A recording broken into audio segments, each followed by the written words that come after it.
حضرت یونس علیہ السلام کا بیان۔ حضرت یونس علیہ السلام بہت مشہور پیغمبروں سے تعلق رکھتے ہیں۔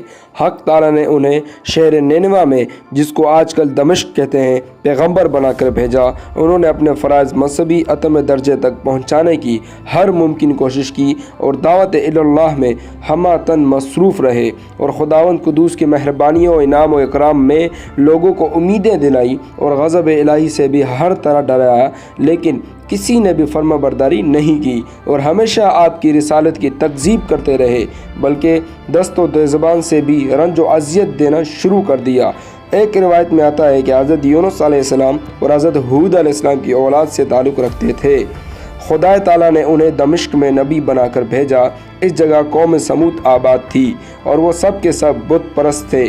ایک روز ابو بکر صدیق رضی اللہ تعالیٰ عنہ نے رسالت مآب صلی اللہ علیہ وآلہ وسلم سے پوچھا، حضرت یونس علیہ السلام کی قوم کتنی تھی؟ آپ نے فرمایا 1,00,000 سے زیادہ تھی اور وہ سب کے سب نافرمان تھے۔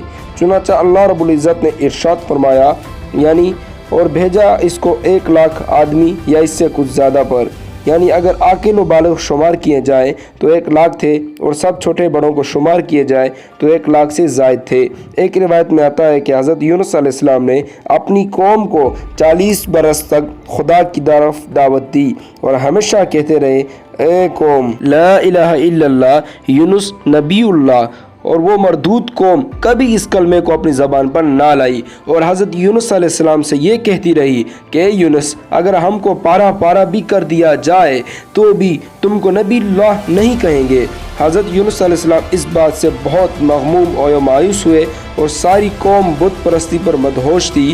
حضرت یونس علیہ السلام نے ایک دن اپنی قوم کے بڑے مجمع میں جا کر قوم سے خطاب کرتے ہوئے فرمایا، اے قوم، اپنے خالق ارض و سما کو چھوڑ کر کیوں بت پرستی کرتے ہو؟ اور اس میں تمہارے واسطے کوئی بھی نفع کی بات نہیں، کیونکہ وہ نہ ضرر کو اختیار رکھتے ہیں اور نہ فائدہ کے، وہ تمہارے خود تراشیدہ بت ہیں۔ لیکن پھر بھی قوم نے قطعاً اس بات پر توجہ نہ دی اور ساری قوم حضرت یونس علیہ السلام سے کہنے لگی کہ ہم تیرے خدا کو نہیں مانتے، اور پھر ضد میں آ کر حضرت یونس علیہ السلام کو اذیت دینے لگے۔ لیکن باوجود اس قدر اذیت و تکلیف کے حضرت یونس علیہ السلام اپنی قوم کو برابر ہدایت کرتے رہے اور ہر وقت ان سے کہتے رہے کہ اے میری قوم، خدا واحد کی عبادت کرو اور تم لوگوں نے جو راہ ضلالت اختیار کر رکھی ہے اس کو فوراً چھوڑ دو۔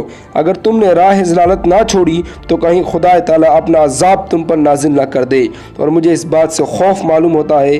ان لوگوں نے جب حضرت یونس علیہ السلام سے یہ تہدید آمیز الفاظ سنے تو کہنے لگے، اے یونس، یہ بتاؤ کہ عذاب کیا چیز ہے اور وہ کیسا ہوتا ہے؟ یہ تمخصر حضرت یونس علیہ السلام کی قوم ہر وقت کیا کرتی تھی، اور حضرت یونس علیہ السلام ان کے سوال کے جواب میں فرمایا کرتے کہ عذاب آتش دوزخ ہے۔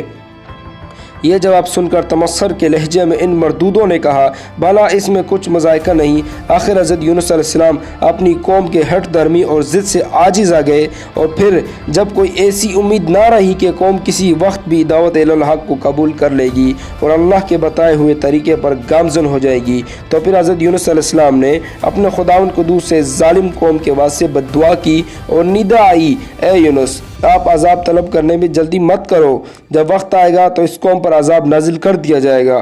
یہ سنتے ہی حضرت یونس علیہ السلام کچھ خفا ہو گئے اور اس شہر سے اپنی قوم کو چھوڑ کر بغیر رضا الہی چل دیے۔ اسی وجہ سے اللہ تعالیٰ نے ان کو بلا میں مبتلا کیا۔ چنانچہ ارشاد ربانی ہے، مچھلی والے کو دیکھو، جب چلا غصے میں پھر بھرا اور سمجھا کہ ہم نہ تنگی کریں گے اس پر، بس پکارا بیچ اندھیروں کے کو کوئی معبود نہیں تیرے سوائے، تو بے عیب ہے، بے شک مجھ سے بے جا ہوا، بس قبول کی اس کی پکار اور نجات دی ہم نے اس کو غم سے اور اندھیرے سے، اور اسی طرح ہم نجات دیتے ہیں ایمان والوں کو۔ حضرت یونس علیہ السلام عبادت کے بہت شوقین تھے اور وہ دنیا سے بالکل الگ تھے۔ حکم ہوا ان کو وہ فوراً پہنچے شہر دمشق میں تاکہ وہاں کے مشرک باشندوں کو بت پرستی سے منع کریں، اور یہ خفا ہو کر چلے راہ میں ایک ندی آئی، ایک بیٹے کو کنارے پر چھوڑ کر ایک بیٹے کو کندھے پر لے لیا اور عورت کے ہاتھ پکڑا، اور جب وہ پانی میں پہنچے تو ندی کے پانی میں زور کیا تو اتفاقاً اس زور کی وجہ سے عورت کا ہاتھ چھوٹ گیا۔ وہ دیکھتے رہ گئے اور جو لڑکا کاندھے پر لیا تھا وہ کسی طریقے سے پھسل گیا۔ اس گھبراہٹ میں ندی کے کنارے پر آئے تو وہاں آ کر کیا دیکھتے ہیں کہ جس لڑکے کو کنارے پر چھوڑا تھا اس کو بھیڑیا کھا گیا۔ ناچار مجبور ہو کر جب اس شہر میں پہنچے تو وہاں کے سرداروں سے ملے اور ان کو اللہ تعالیٰ کا پیغام پہنچایا۔ وہ ٹھٹھا کرنے لگے اور پھر ایک مدت تک محاذ رہے، آخر پھر خفا ہو کر اس قوم کی چل دیے۔